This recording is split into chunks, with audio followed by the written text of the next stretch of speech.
Brenda këtij viti, ndërmarrja e ujësjellësit të fshatit do të integrohet me ujësjellës kanalizime të qytetit të Shkodrës. Kjo për t'ju përshtatur bashkisë të zgjeruar sipas reformës territoriale.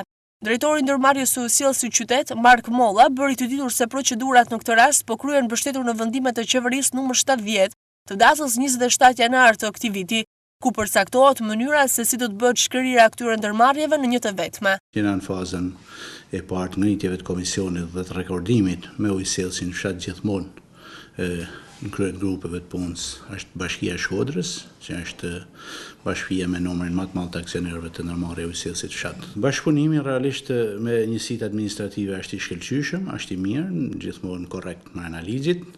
Ne kena riparu defekte dhe jena gjenë komunës Rrethina, afër, komunës Guridzi, komunës Vërdic, komunës Velipojs.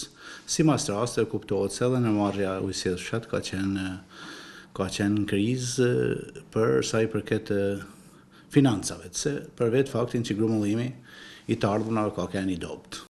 Pavarësisht se procesi për shkrirjen e ujësjellësit fshat do të vazhdojë deri në fund të vitit, përgjegjësinë për furnizimin me ujë në gjithë territorin e Bashkisë Shkodër e mban drejtoria e ndërmarrjes që ka pasur vetëm qytetin. Përgjegjësia kryesore është e ujësjellës kanalizimeve Shkodër, kuptohet nëpërmes bashkisë, pra është detyrim ligjor.